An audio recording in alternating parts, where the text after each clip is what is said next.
এই আদিবাসী, তোর সাহস কত বড়! তুই আমার বাচ্চার মা হিসাবে কমিটেড হয়েও আরেক বেটার বাচ্চার মা হওয়া হুমকি দিস? অসভ্য ফাজিল মেয়ে! আমি কালই কাজে নিয়ে আসছি তোরে তুলে আনতে। হ্যাঁ জাহিন। আদিবার মিষ্টি কণ্ঠে নিজের নাম শুনে জাহিন কিছুক্ষণের জন্য থমকে যায়।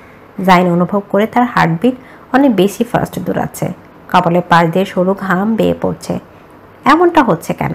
কেমন অস্থির অস্থির লাগছে তার। নিজের অস্থিরতা কমাতে জাহিন দ্রুত পায়ে হেঁটে ব্যালকনিতে চলে আসে। শীতল বাতাসে নিজের উত্তপ্ত দেহ মন শান্ত করার ব্যর্থ চেষ্টা। আদিবা মৃদু গলায় আবার বলে, জাহিন শুনছেন? হুম। এমন করছেন কেন আপনি আমার সাথে? হ্যাঁ, আমি কি সেদিন আপনাকে হার্ট করতে ওই প্রশ্নটা করেছিলাম নাকি? আপনি আমায় বুঝেন না কেন? আমি জাস্ট এমনি প্রশ্নটা জিজ্ঞেস করেছিলাম, আর আপনি বরাবরের মতো উল্টাপাল্টা একটা বুঝে আমায় কষ্ট দিচ্ছেন। আমার এখন লাগছে আপনি আমায় ভালোই বাসেন না। আপনার এককালের আবেগ আমি আবেগের দুনিয়া থেকে বের হয়ে বাস্তবতা চিনতে শিখেছেন বলে আমায় এখন আর আপনার ভালোই লাগছে না। আপনি যদি আমায় ভালোই বাসতেন তাহলে এতদিন আমার সাথে কথা না বলে আমার কষ্ট দিতে পারতেন না।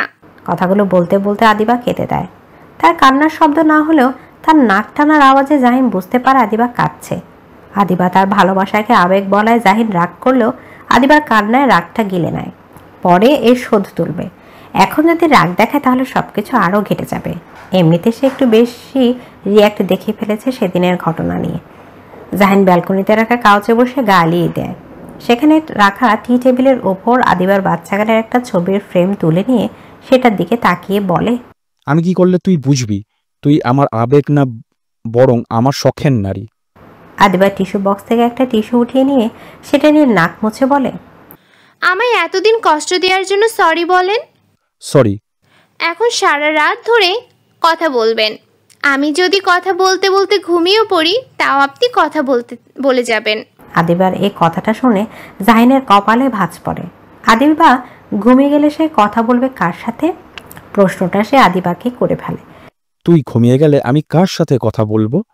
তোর ভূতের সাথে? দরকার পড়লে তাই করবেন। এতদিন আপনার জন্য যে আমি রাত জেগে আমার অস্ত্র ঝরিয়েছি, আর আপনি একদিন না ঘুমিয়ে থাকতে পারবেন না? ঘুমাসনি কেন? আমি কি ধরে রেখেছিলাম নাকি নিষেধ করেছিলাম ঘুমাতে? হ্যাঁ, যদি তুই আমার সাথে থাকতি তাহলে একটা কথা ছিল, তখন না আমি ঘুমাতাম আর না তোকে ঘুমাতে দিতাম। কিন্তু আমার কাছে না থেকেও তোর ঘুম হয়নি বলে তুই আমাকে দোষারোপ করতে পারিস না। জাহিনের এবং লজিকবিহীন কথাগুলো আদিবার এবারও মাথা ঘুরে যায়। আদিবাকে চুপ থাকতে দেখে জাহিনের ঠোঁটের কোণে হাসি ফুটে। বরাবরের মতো এবারও সে আদিবাকে ঘোল খাওয়াতে পেরে নিজের প্রতি নিজেই খুশি হয়। জাহিন গলা খাকারি দিয়ে বলে, শোন, তুই বললে তোর প্রতি আমার ভালোবাসার আবেগ মানে কনভার্ট হয়ে যাবে না। আল্লাহ চাইলে এই দুনিয়ারও পরপালে তোকে জাইয়ান তালুকদার হায়াতের হয়েই হবে। ভাইয়ের বিয়েটা হলে আমি 1 মাস অপেক্ষা করব না, তোকে আমি রানীর করে নিয়ে আসব। তারপর আমি প্রমাণ করব আমার অনুভূতিগুলোর নাম আবেগ নাকি ভালোবাসা। ট্রাস্ট মি জান, বিয়ের 10 মাসের মাথায় তোর কোলে আমার বাচ্চা না রাখতে পারলে আমি নিজের নাম পাল্টে ফেলবো। এই ফোন রাখ বেয়াদব মহিলা, ঘুম পাচ্ছে আমার। আর তুই ঘুমা, কাল আসিস দেখা করতে ভার্সিটিতে আর তোকে চটকান মারতে। কথাটা বলে জাহিন খট করে ফোনটা কেটে দেয়। আদিবা উল্লুকের মতো হা করে ফোনটা কানে ধরে বসে আছে তখনও। নিস্তব্ধ রাতে নিস্তেজ আলিঙ্গনে ঢাকা পড়ে গেছে গোটা শহর।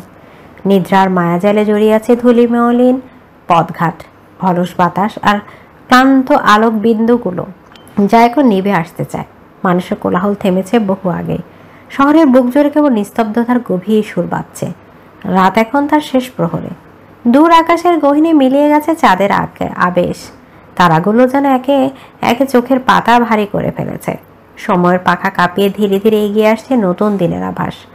আর মাত্র 3 প্রহরের অপেক্ষা। তারপর পূর্ব দিগন্তে ছড়িয়ে পড়বে সূর্যের সোনালি পরশ আর ঘুমভাঙা পৃথিবী আবারও নেমে পড়বে তার চিরচেনা ছন্দে। নিদ্রার স্নিগ্ধ শাসনে সবকিছু স্তব্ধ, শুধু ব্যতিক্রম কয়েকটি আত্মা যারা সময় নিয়ম উপেক্ষা করে অন্য এক যাত্রায় নিমগ্ন। তাদেরই একজন আসিয়ান। রাতের গাঢ় অন্ধকার যখন স্বপ্নের দেশে সবাইকে নিয়ে গেছে, তখন সে জেগে আছে নিদ্রাহীন এক প্রহরীর মতো। পাহারা দিচ্ছে তার হৃদয়ের রাজপ্রাসাদে সাইজ এক রানীকে, হায়াকে। হায়া বিছানায় শুয়ে আছে জ্বরে নিস্তেজ হয়ে। মুখটা ফ্যাকাশে, ঠোঁটের রং ম্লান, কপালে বিন্দু বিন্দু ঘাম জমেছে। আরশিয়ান হাত বাড়িয়ে হায়ার ললাতে রাখে। হায়ার শরীরের তাপমাত্রা স্বাভাবিক দেখে তার এতক্ষণ ধরে আটকে রাখা শ্বাসটা ছেড়ে দেয়। আরশিয়ান হায়াকে খাবার খাইয়ে দিয়ে তার মেডিসিনগুলো দিয়ে ঘুমাতে বলে নিচে ফ্রেশ হয়ে চলে যায়। আরশিয়ান ফ্রেশ হয়ে এসে দেখে হায়া ঘুমিয়ে পড়েছে। সে নিজেও কিছু খেয়ে নিয়ে সোফায় বসে স্টুডেন্টের ক্লাস টেস্টের খাতা কাটতে থাকে। 2 ঘন্টা কাজ করার পর আরশিয়ান অনুভব করে তার শরীর আর চলতে চাইছে না, একটু রেস্ট চাচ্ছে। তখন সে খাতাগুলো গুছিয়ে রেখে বিছানায় এসে শুয়ে পড়ে। অভ্যাস অনুযায়ী সে শুয়ে পড়ে হায়ার উপর। এক হাত রেখে তাকে জড়িয়ে ধরলে হায়ার গায়ের অস্বাভাবিক তাপমাত্রা টের পায়। জ্বরের ওষুধ খাওয়ানোর পরও জ্বর এসে পড়েছে। আরশিয়ান কি তার অসুস্থ বউকে বিনা সেবায় ফেলে রেখে ঘুমাতে পারে? একদমই না। পুনরায় শোয়া থেকে উঠে মগে পানি নিয়ে এসে হায়ার মাথায় জলপট্টি দিতে থাকে। 1 ঘন্টা জলপট্টি দেওয়ার পর হায়ার জ্বর ছেড়ে দেয় শরীর ঘাম দিয়ে। আরশিয়ান ভেজা তোয়ালে দিয়ে হায়ার হাত পা মুছিয়ে দিয়ে তার পাশে এসে শুয়ে পড়ে। কপালে হাত রেখে ঘুমানোর চেষ্টারত আরশিয়ানের পিলে তখন চমকে যায় যখন একটা নরম তুলতুলে উষ্ণ হাত তার বুক স্পর্শ করে। আরশিয়ান ঠাস করে চোখ খুলে দেখে হায়া ঘুমের ঘোরে তার বুক হাতাচ্ছে। একটু পর হায়া নিজেই আস্তে ধীরে আরশিয়ানের বুকে এসে নিজের মাথা রেখে এক হাত দিয়ে তাকে জড়িয়ে ধরে। নিমিষে আরশিয়ানের ঠোঁটের কোণে এক চিলতে স্নিগ্ধ হাসি ফুটে ওঠে। আরশিয়ানও 2 হাত দিয়ে শক্ত করে জড়িয়ে ধরে প্রাণপ্রিয় স্ত্রীকে। তারপর হায়া চুলের ভাঁজে ঠোঁট ছুঁয়ে দেয়। আরশিয়ান হায়ার কানের কাছে মুখ এনে ফিসফিসিয়ে বলে, আমার অবাধ্য পুতুল বউ, তোমার অসভ্য পর তোমায় ভীষণ ভালোবাসে। সে তার অতীতের কৃতকর্মের জন্য মন থেকে অনুতপ্ত। সে তোমায় এত তাড়াতাড়ি ক্ষমা করে দিতে বলছে না, কিন্তু তোমাকে ভালোবাসার অধিকার চাইছে। আমি জানি আমার ভুলগুলো তোমার মনে অভিমানের কালো মেঘ তৈরি করেছে, কিন্তু আমি সে মেঘ সরিয়ে সেখানে ভালোবাসার উজ্জ্বল আলো ছড়িয়ে দেব, এবং এটা খুব শীঘ্রই হতে চলেছে। জান, ভার্সিটি যাওয়ার সময় পেরিয়ে যাচ্ছে, তাও মেয়ের রুম থেকে বের হচ্ছে না দেখে মুনতাহা বেগম মেয়ের রুমের সামনে এসে উপস্থিত হলেন। উদ্দেশ্য মেয়েকে ডেকে তুলে ভার্সিটি পাঠানো। মুনতাহা পরপর কয়েকবার মেয়ের দরজায় করাঘাত করলেও তার মেয়ে দরজা খুলেন না। এক পর্যায়ে জোরে জোরে দরজায় হাত দিয়ে বাড়ি দিতে থাকেন আর মেয়ের নাম ধরে ডাকতে থাকেন, রাহা, রাহা, দরজা খুলছিস না কেন মা? ভার্সিটিতে যাবি না আজ? দরজা খুল। এমন আরও বহু কথা বলে মেয়েকে ডাকতে থাকেন, কিন্তু রাহা ডাকে কোনো সাড়া দেয় না। মুনতাহা বেগমের গলার আওয়াজে তার স্বামী রাহাত ও কলেজ পড়ুয়া ছেলে রায়হান নিজেদের রুম থেকে বের হয়ে আসে। যদিও তারা দুজন নিজেদের গন্তব্যে যাওয়ার জন্য ঘর থেকে বের হচ্ছিল, কিন্তু মিসেস চৌধুরীর এমন চিৎকার করা শুনে তারা রাহার রুমের সামনে আসেন। রায়হান তার মাকে জিজ্ঞেস করে, মা, কি হয়েছে? তুমি আপুর ঘরে দরজায় এত জোরে জোরে আওয়াজ করছো কেন? রাহাত ও স্ত্রীকে একই প্রশ্ন করে। মুনতাহা তাদের আর্দ্র গলায় জবাব দেয়, কাল ভার্সিটি থেকে বাসায় ফিরে সেই যে ঘরে দৌড় দিয়েছে, রাতের খাবারটাও খায়নি। সকালেও ভার্সিটির সময় হয়ে যাচ্ছিল দেখে এসে ডাকা শুরু করি, কিন্তু এত ডাকার পরও রাহা দরজা খুলছে না। কথাটা বলতে বলতে ভদ্রমহিলা ঝরঝরিয়ে কেঁদে দেন। রাহাত প্রাণপ্রিয় সন্তানের এমন কথা শুনে অস্থির হয়ে যায়। মুনতাহাকে ধমক দিয়ে বলে, রাহা যে কাল থেকে এমন অদ্ভুত আচরণ করছে সেই কথা আমায় কাল রাতে জানাতে পারলে না? মেয়েটা কাল রাতে খায়ওনি। এত কাণ্ডজ্ঞানহীন কি করে হতে পারে একজন মা? আমি বুঝে পারি না। সরো দরজার সামনে থেকে। রাহাত ভীষণ রূঢ়ভাবে কথাগুলো বলে মুনতাহাকে। মুনতাহা বেগম শাড়ির আঁচলে মুখ গুজে পেছনে সরে যায়। রাহা দরজার সামনে এসে বেশ কয়েকবার করাঘাত করে, কিন্তু রাহা এবারও কোনো জবাব দেয় না। সে এবার রায়হানকে উদ্দেশ্য করে বলে, দরজা ভাঙতে হবে মনে হচ্ছে। রায়হান, তুমি আমার সাথে কাঁধ মেলাও। রায়হান মাকে আরেকটু দূরে দাঁড় করিয়ে দিয়ে বাবার সাথে কাঁধ মিলিয়ে রাহার রুমের দরজা ভাঙতে শুরু করে। অল্প সময়ের মধ্যে দরজা ভেঙে তার রুমে প্রবেশ করে। তারা রুমে প্রবেশ করে দেখতে পায় রুমের অবস্থা ভীষণ করুণ। একটা জিনিসও আস্ত নেই রুমের। সাথেও দেখতে পান তাদের মেয়ে ফ্লোরে অজ্ঞান হয়ে পড়ে আছে। মুনতাহা দৌড়ে মেয়ের কাছে গিয়ে মাথার সমীপে বসে পড়ে। মেয়ের মাথা নিজের কোলে তুলে নিয়ে কাঁদতে কাঁদতে ডাকতে থাকে, রাহা, ও রাহা, মা আমার, চোখ খোল মা, কি হয়েছে তোর? রাহাত ও রায়হানও কয়েকবার রাহাকে ডাকে, কিন্তু রাহা যে অজ্ঞান। রাহাত মুনতাহাকে বলে, ওকে আমার কাছে দাও, আমি বেডে নিয়ে গিয়ে শুইয়ে দিচ্ছি। মুনতাহার স্বামীর কথা মতো মেয়েকে তার দিকে বাড়িয়ে দিলে রাহাত তাকে কোলে তুলে বেডে নিয়ে গিয়ে শুয়ে দেয়। তারপর রাহার হাত পা চেক করে দেখে ঠান্ডা হয়ে বরফ হয়ে গিয়েছে। সে রায়হানকে বলে, তোমার ডাক্তার আঙ্কেলকে ফোন করে তাড়াতাড়ি আমাদের বাসায় আসতে বলো, যত তাড়াতাড়ি সম্ভব। আর তুমি তেল গরম করে নিয়ে আসো। হাত পা প্রচণ্ড ঠান্ডা হয়ে পড়েছে রাহার। মুনতাহাকে উদ্দেশ্য করে। রায়হান আর মুনতাহা নিজেদের কাজে লেগে পড়ে। মুনতাহার শরীরে তেল গরম করে নিয়ে এসে মেয়ের হাত পায়ের তালুতে মালিশ করে দিতে থাকে। আর রায়হান তাদের ফ্যামিলি ডাক্তারকে ফোন করে তাদের বাসায় আসতে বলে দেয়। ডাক্তার আসার পূর্বে রাহার জ্ঞান ফিরে আসে, কিন্তু দুর্বলতার কারণে কিছু বলতে পারছে না। ডাক্তার তার চেক আপ করে জানান, ডোয়া বিপি প্রচণ্ড লো, খাওয়া দাওয়া ঠিক মনে করে না দেখা যাচ্ছে। আর যা বুঝতে পারছি শারীরিক অসুস্থতা থেকে ও মানসিকভাবে কোনো কাজে ভীষণ ডিস্টার্ব। প্রপার কেয়ার না করলে যে কোনো সময় বড় কিছু ঘটে যেতে পারে। আমি ওষুধ লিখে দিচ্ছি, সেগুলো রেগুলার খাওয়ান আর ওর মানসিক অবসাদ দূর করার চেষ্টা করুন। কথাগুলো মুনতাহা ও রাহাতের উদ্দেশ্য বলে ডাক্তার। তারপর কিছু ওষুধ প্রেসক্রাইব করে দিয়ে চলে যান। রাহাত রায়হানকে ওষুধগুলো পাঠিয়ে দিয়ে মুনতাহাকে রাহার জন্য খাবার আনতে পাঠিয়ে দেন। মুনতাহা বেগম রাহার জন্য খাবার নিয়ে এসে রুমে ঢুকতে ঢুকতে শুনেন রাহাত বলছে, তুমি আজ পর্যন্ত যা চেয়েছো পাপা তাই তোমাকে এনে দিয়েছে, এবারও তাই হবে। তুমি খাওয়া দাওয়া করে নিজেকে ফিট করে তুলো, সামনে যে গ্র্যান্ড অনুষ্ঠান আছে। রাহা আর একটা হাত দিয়ে বাবার ডান হাত দিয়ে উঁচু করে সেটা চুম্বন করে অসুস্থ গলায় বলে, I love you, Papa. You are the best papa in the world.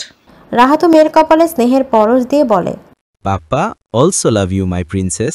মুনতাহা তাদের কথার কিছুই বোঝে না, আর না সেই বিষয়ে তেমন একটা মাথা ঘামায়।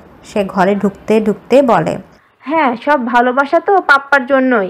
মাম্মা তো বানের জলে ভেসে এসেছে না, থাক, আমার কাউকে ভালোবাসা লাগবে না। যখন মাম্মা আকাশের স্টার হয়ে যাব তখন ভালোবাসার জন্য আমায় খুঁজো। রাহাত হাসি মুখে মুনতাহার সবটা কথা শুনলেও শেষের কথাটা তার কেন জানি ভালো লাগে না। নিমিষেই তার হাসি মুখটা গম্ভীর্যতার আড়ালে ঢেকে পড়ে। মুনতাহা খাবারের প্লেট নিয়ে এসে তাদের সম্মুখে দাঁড়ালে রাহাত তার জায়গা ছেড়ে উঠে গিয়ে সেখানে মুনতাহাকে বসার জন্য জায়গা করে দেয়। মুনতাহা মেয়ের আস্তে করে বসিয়ে দিয়ে তাকে খাইয়ে দিতে থাকে। রাহাত তাদের থেকে বিদায় নিয়ে নিজের অফিসে চলে আসে। আশিয়ান ভার্সিটিতে যাওয়ার জন্য রেডি হচ্ছে। ড্রেসিং টেবিলের সামনে দাঁড়িয়ে টাই বাঁধতে বাঁধতে আয়নার মাধ্যমে হায়াকে দেখছে, যাকে কিনা তারই ফুপি রূপী শাশুড়ি খাইয়ে দিচ্ছে। টাই বাঁধা শেষ করে চুলে চিরুনি ব্রাশ করতে করতে হায়ার খাওয়া হয়ে যায়। হানিয়া তাড়াতাড়ি করে হায়াকে ওষুধগুলো খাইয়ে দিয়ে হুড়মুড়িয়ে ঘর থেকে বের হয়ে যায়। বাইরে যাওয়ার আগে মেয়ে আর তার জামাইকে পার্সোনাল স্পেস দিয়ে যায়। সে আর চোখে খেয়াল করছিল আশিয়ান তার কাজগুলো আস্তে ধীরে করছিল। শাশুড়ি চলে যাওয়ায় আশিয়ান কিছুটা খুশি হয়ে বটে। সে সম্পূর্ণ রেডি হয়ে হায়ার সামনে এসে দাঁড়ায়। বেডসাইড টেবিল থেকে ফোনটা তুলে পকেট ভরে হায়ার দুই গাল চেপে ধরে টুক করে তার ললাটে চুম্বন করে। তারপর মাথায় হাত বুলিয়ে দিয়ে বলে, ভালো মেয়ে থাকবে, সময় করে খাওয়া দাওয়া করবে আর ওষুধ খাবে। আর কতগুলো পড়া দিয়ে যাচ্ছি, অবসর সময়ে সেগুলো শেষ করে রাখবে। আমি এসে ধরবো, মনে থাকবে। হায়া বুঝি এত বাধ্য, সে চটপট করে বলে, না, আমি না অসুস্থ, তাহলে পড়বো কেন? নো পড়াশোনা, অনলি রেস্ট। আশিয়ান চোখ গরম করে বলে, টেনে দেব এক থাপ্পড় যদি কথা না শোনো। যা বলেছি তাই করবে। হায়া ভেঙচি কেটে বলে, আমার বাবা এখন আমার কাছে আছে। আপনি আমায় থাপ্পড় মারলে আমিও বাবার সাথে চলে যাব, তখন আপনি হাত পা ছড়িয়ে কান্না করবেন। হ্যাঁ, কথাটা ফানি ছিল, কিন্তু আমার হাসি পেল না। দাঁড়াও, আমি বাবাইকে বলে যাব, তারপর সেই তোমাকে ঘাড় ধরে বড়াবে। কাল ছাড়ি খেয়েও লজ্জা হয়নি না? আশিয়ান হায়ার মুখের উপর কিছুটা ঝুঁকেছিল। হায়া তার কথা শুনে তাকে ধাক্কা দিয়ে নিজের সামনে থেকে সরিয়ে দিয়ে বলে, জানতো অসভ্য লোক, শুধু ঝগড়া করা পায় তারা। আশিয়ান হাত গড়িয়ে তাকালে দেখে তার ক্লাসের সময় হয়ে যাচ্ছে। আশিয়ান হায়াকে চালানোর জন্য একটা শক্তপোক্ত চিমটি কেটে তার ল্যাপটপ ব্যাগ নিয়ে পগার পার। হায়ার পায়ে ব্যথা থাকায় সে সাথে সাথে উঠে দাঁড়িয়ে আশিয়ানের পিছু নিতে পারে না, তাই সেখানে বসে চেঁচিয়ে বলে, সামনে পাই একবার খামচে যদি আপনার চেহারা আফগানিস্তানের রিলিফ ম্যাপ না বানিয়ে দিয়েছি, তাহলে আমার নামও জেসমিন তালুকদার, হায়ানা। এদিকে লাঞ্চ ব্রেকের আগে লাস্ট পেশেন্টটা দেখা শেষ করে জাহান। পেশেন্টটাকে বিদায় দিয়ে জাহান চোখের চশমাটা খুলে চেয়ারে গায়ে লিয়ে দিয়ে বসে। চোখ বন্ধ করে কিছুক্ষণ সেভাবে বসে থাকে। হঠাৎই মস্তিষ্কের নিউরনগুলো বিদ্রোহ করে বলে ওঠে, তোর মায়াবতীর কথা ভুলে গেলি জাহান? অসুস্থ মেয়েটার খোঁজখবর নেওয়ার জন্য তুই ছাড়া আর কেউ নেইছে। জাহান তড়াক করে চোখ খুলে টেবিলের এক কোণে পড়ে থাকা ফোনটা তুলে মেহেরিমাকে কল দেয়। একটা রিং হওয়ার সাথে সাথেই কলটা রিসিভ করে। অপর পাশ থেকে কোকিল কণ্ঠে সুরে শোনা যায়, আসসালামু আলাইকুম। সালাম অর্থ শান্তি। সেটার আজ প্রমাণ পেয়ে গেল জাহান হাতে নাতে। সকাল 10টা থেকে পেশেন্ট দেখতে দেখতে সে প্রচণ্ড ক্লান্ত হয়ে পড়েছিল। সেই সাথে একটা চাপা অস্থিরতা কেমন জাপটে ধরেছিল তাকে।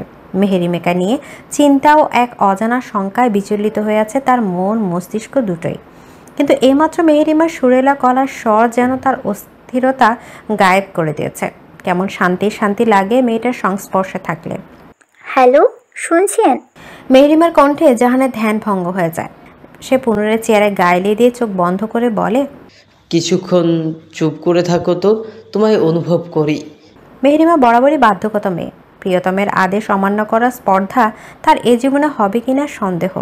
সে জাহানের কথা মতো চুপ করে থাকে যতক্ষণ না জাহান নিজে থেকে কথা বলে। বেশ কিছুক্ষণ হয়ে যাওয়ার পর জাহান নিজেই প্রশ্ন করে, কি করছো? মেহেরিমা শান্ত গলায় বলে, পড়ছিলাম। আর রেস্ট নিতে কয়েকটা দিন মাথা ব্যথা আছে। গতকাল হায়াদের রিক্সা উল্টে পড়ে গেলে প্রথমে মেহেরিমা পড়ে, তার উপর হায়া পড়ে। রিক্সা থেকে পড়ে গিয়ে মেহেরিমার মাথা রাস্তার ফুটপাতের উঁচু জায়গায় লেগে কপালের এক সাইড কেটে যায়। পায়েও কিছুটা চোট পায়। হায়া যে কম ব্যথা পেয়েছে তা কিন্তু না। কয়েকজন বিক্ষোভকারী দৌড়ে যাওয়ার সময় হায়ার পায়ে পাড়া দিয়ে যায়। এমনিতেই বেকায়দায় ছিল পাটা, তার উপর পাড়া খেয়ে তার পায়েও বেশ ভালো ব্যথা পেয়েছে। জাহানের প্রশ্নের জবাবে মেহেরিমা বলে, পরশু একটা টেস্ট আছে ভার্সিটিতে, ওটার পড়াই পড়ছিলাম। আর মাথা ব্যথা নেই এখন, আলহামদুলিল্লাহ। মেহেরিমার সুস্থতার কথা শুনে জাহান লম্বা করে একটা শ্বাস ছাড়ে। টুকটাক কথা শেষ করে একে অপর থেকে বিদায় নিয়ে চলে যায় হালকা ফ্রেশ হতে। লাঞ্চের পর ওয়ার্ড ভিজিটিংয়ে যেতে হবে তার। গালে হাত দিয়ে মাথা নিচু করে গুনগুনিয়ে কেঁদে চলেছে আদিবা। জাইন তার গতকাল রাতের কথা সত্য করে দিয়েছে। সত্যি সত্যি আদিবার ভার্সিটিতে এসে তাকে থাপ্পড় মেরেছে। জাইন কাল কথাটা আদিবাকে ভয় দেখানোর জন্য বলেছিল, কিন্তু সে আদিবার ভার্সিটিতে আসলে দেখতে পায় আদিবা তার ক্লাসমেটদের সাথে গ্রুপ স্টাডি করছে ভালো কথা, এতে জাইনের কোনো সমস্যা ছিল না। কিন্তু আদিবার থাপ্পড় খাওয়ার কারণটা হলো তার ঘাড়ে হাত দিয়ে এক ছেলে বসেছিল। আদিবাও তার হাতে হাসতে হাসতে ছেলেটির গায়ে ঢলে পড়ছিল। এই দৃশ্য দেখে কোনো প্রেমিক পুরুষের মাথা ঠিক থাকে? জাইন তাদের সামনে না গিয়ে ফোন করে আদিবাকে নিজের গাড়ির সামনে ডাকে। আদিবা নাচতে নাচতে এসে জাইনের সামনে উপস্থিত হতে দেরি, কিন্তু তার তুলতুলে গালটায় থাপ্পড় পড়তে দেরি হয় না। গাড়িতে ঢুকিয়ে আরেক দফা ঝেড়ে তারপর শান্ত হয়েছে জাহিন। তারপর গাড়ি চালিয়ে নিয়ে এসেছে শহরের একটু বাইরে সাইডে একটা লেকের কাছে।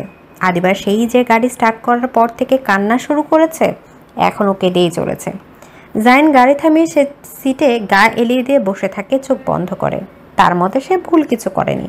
ছেলে ফ্রেন্ড থাকতেই পারে, তাদের সাথে গ্রুপ স্টাডি করা যেতেই পারে, তাই বলে গায়ে হাত দিয়ে বসে থাকবে এটা সে কিছুতেই মানতে পারবে না। জাহানের চেয়ে জাইন শর্ট টেম্পার, তার হাত একটু বেশিই চলে মুখ থেকে। সেই হিসেবে জাহান তার কথা দিয়ে হাতের কাজ করে ফেলে। জাইন চোখ খুলে ঘাড় কাত করে আদিবার দিকে তাকায়। টকটকে লাল হয়ে যাওয়া মুখটা দেখে তার বেশ মায়া লাগে। আর কোনো চিন্তা ভাবনা ছাড়াই সে ঝট করে আদিবার একটা হাত টেনে ধরে নিজের কোলের উপর নিয়ে আসে আদিবাকে। ব্যাপারটা এত তাড়াতাড়ি হয় যে আদিবা সব বুঝে ওঠার আগে জাইন কাজটা করে ফেলে। কিন্তু যখন আদিবা বিষয়টা বুঝতে পারে, তখন গরম তেলের মধ্যে পানি পড়লে যেমন চিটচিটি উঠে তেলটা তেমন করে ওঠে। জাইনের বুকে কিল থাপ্পড় দিয়ে নিজেকে হাত থেকে মুক্তি করার চেষ্টা করে। জাইন এক হাত দিয়ে আদিবার মাথাটা নিজের বুকের সাথে চেপে ধরে, পুনরায় চোখ বন্ধ করে বসে থাকে। আদিবা নিজের মনের ক্ষোভ মিটিয়ে একটু পর নিজেই শান্ত হয়ে যায়। জাইনের বুকে মুখ গুজে কাঁদতে কাঁদতে হুট করে জোরে একটা কামড় দিয়ে বসে।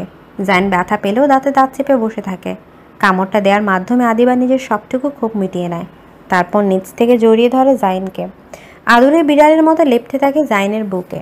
জাইন তার এমন শান্ত ভাব দেখে বলতে শুরু করে, আজ আমি তোকে যেভাবে দেখেছি সেইভাবে তুই আমায় দেখতে পারবি? আমার শরীরে কোন মেয়ে হাত দিয়েছে? বসে থাকলে সহ্য করতে পারবি সেই দৃশ্য? তাহলে কাল থেকে তুই তোর মতো যা ইচ্ছে করবি, আর আমি আমার মতো। জাইনের কথা শুনে আদিবা আরো শক্ত করে জড়িয়ে ধরে জাইনকে। জাইন তার মাথা উঁচু করে আদিবার চোখে চোখ রেখে বলে, ভার্সিটিতে মেয়ে ফ্রেন্ড আমারও ছিল, কিন্তু আমার মনে পড়ে না আমি এমন গায়ে হাত দিয়ে কারোর সাথে কথা বলছি। ফ্রেন্ড মানে যে সে তোকে টাচ করতে পারে এমন ভেবে থাকলে তুই ভুল। তোকে তোর বাপ ভাইয়ের পর আমি ব্যতীত অন্য কেউ টাচ করলে সে কেলানি খাইবে, আর কিছুটা তুইও খাবি। আমি যতদিন বেঁচে আছি ততদিন অ্যাটলিস্ট এই পারমিশন পাচ্ছিস না তুই, কিন্তু আমি মরে। আদিবা নিজের হাত দিয়ে চেপে ধরে জাইনের ঠোঁট, তারপর নিজের ঠোঁট ভেঙে কেঁদে ওঠে। কাঁদতে কাঁদতে বলে, এমনটা আর হবে না। আমি ভুলেও কোনো ছেলের সংস্পর্শে আসবো না। ব্রু কুচকে জিজ্ঞেস করে জাইন, প্রশ্ন করে নিতান্তই আদিবার সাথে মজা নেওয়ার জন্য। আদিবার বাচ্চাদের মতো নিজের চোখ 2 হাত দিয়ে ডলতে ডলতে বলে, না, তুমি আর বাকিরা কি এক নাকি? আমি আর বাকিরা এক না কেন? আমি কে তোর? প্রশ্নটা শুনে আদিবা থমকে যায়। মনে মনে ভাবে, এই বজ্জাত লোক কি জানে না সে কে হয় আমার, তাও এমন প্রশ্ন করে, আমায় বিব্রত বোধ করাচ্ছে। ধুর, ভাল লাগে না। জাইন উত্তরের আশায় আদিবার মুখের দিকে তাকিয়ে থাকে। আদিবা গাইগুই করতে করতে বলে, আমার ইনা মিনা টিনার পাপ্পা, আর আমার বাবার হবু জিমের জামাই। তোর কি সেটা বল। আমার ভালোবাসা, আমার ভালো থাকা, আমার সব তুমি। কথাটা বলে আদিবা জাইনের বুকে মুখ লুকিয়ে নেয়। প্রচণ্ড লজ্জা পাচ্ছে সে। কথাটা শেষ করার পর জাইন একটা তৃপ্তির হাসি দিয়ে আদিবাকে নিজের বুকের সাথে জড়িয়ে ধরে। জাইন আর আদিবার রিলেশনটা তাদের ফ্যামিলির মধ্যে একটা ওপেন সিক্রেটের মতো। সবাই জানে, কিন্তু ভাবতে এমন করে কেউ জানে না। দুজনের পরিবার অপেক্ষা করছে কবে এরা দুজন মুখ ফুটে তাদের সম্পর্কের কথা বলবে। যেদিন বলবে সেদিনই বিয়ের তারিখ ঠিক করে ফেলবে বলে জাবিয়ান আর আদিয়াতের মধ্যে কথা হয়ে রয়। 2 দিন পর আজ কলেজে এসেছে হায়া। পায়ে যথেষ্ট ব্যথা থাকার পরও টেস্ট থাকায় আসতে হয়েছে। আশান তাকে সাহায্য করে গাড়ি থেকে নামতে। ভার্সিটি থেকে একটু দূরেই তাদের গাড়ি থামানো হয়েছে। আশান আর হায়া ভার্সিটির কাছাকাছি এসে দেখে মেহেরিমা দাঁড়িয়ে আছে গেটের সামনে। মেহেরিমা তাদের দেখতে পেয়ে এগিয়ে আসে। তারপর আশানের থেকে হায়ার হাতটা নিজের হাতে নিয়ে 2 বান্ধবী চলে যায় ভার্সিটির ভেতর। আশান হায়া আপাতত চাইছে না তাদের বিয়েটা ভার্সিটিতে জানাতে। মেহেরিমা ছাড়া হায়ার আর কোনো ফ্রেন্ড আর আশানের বিয়ে সম্পর্কে জানে না। আশানের ক্ষেত্রেও সেম কাজটা হয়েছে। 3 ঘন্টা পর হায়া আর মেহেরিমা বের হয় ক্লাসরুম থেকে। মেহেরিমা আর হায়া দুজনে ক্ষুধা পাওয়ায় মেহেরিমা হায়াকে ভার্সিটির মাঠে একটা বেঞ্চে বসে ক্যান্টিনে চলে যায় নিজেদের জন্য খাবার আনতে। আশান নিজের ক্লাস শেষ করে করিডোর দিয়ে হাঁটতে থাকে। উদ্দেশ্য টিচার্স রুম। হঠাৎই তার চোখ যায় ভার্সিটির মাঠে।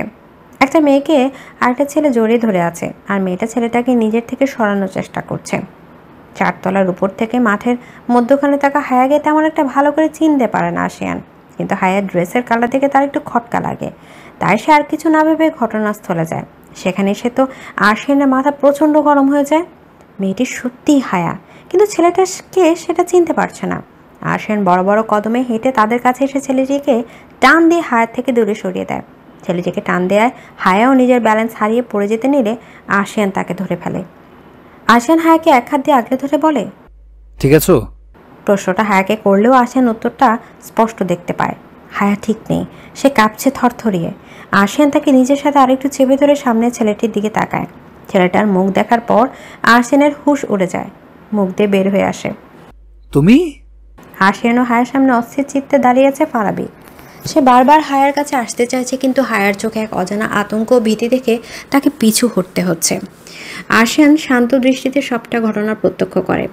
তারপর উপস্থিত স্টুডেন্টের উদ্দেশ্যে হুঙ্কার দিয়ে বলে, বাহির থেকে আসা আগত একজন ভদ্রলোক একটা ফিমেল স্টুডেন্টকে তার ক্যাম্পাসে জোর জবরদস্তি করার চেষ্টা করে, আর বাকি স্টুডেন্টরা বিষয়টাকে এন্টারটেইনমেন্ট হিসেবে নেয়। বাহ, এই হলো তোমাদের একতা, বন্ধুত্ব, এই হলো জেনজিদের পাওয়ার। সেই অন ইউ গাইস। আশিয়ানের কথা শুনে এতক্ষণ মজা নিতে থাকা স্টুডেন্টরা মাথা নিচু করে নেয় লজ্জায়। হুট করে আশিয়ানের নজরে আসে ভিড়ের মাঝে কয়েকজন ভিডিও করছে। আশিয়ান তাদের উদ্দেশ্য করে বলে, তোমরা যে ভিডিও ধারণ করছো এটার আসল উদ্দেশ্য কি আমায় একটু বলো তো? ভিডিও ধারণ করে স্টুডেন্টরা থতমত খেয়ে যায়। তারপর তড়িঘড়ি করে ফোনটা নিচে নামিয়ে ফেলে, কিন্তু আশিয়ানের প্রশ্নের তোপ থেকে বাঁচতে পারে না।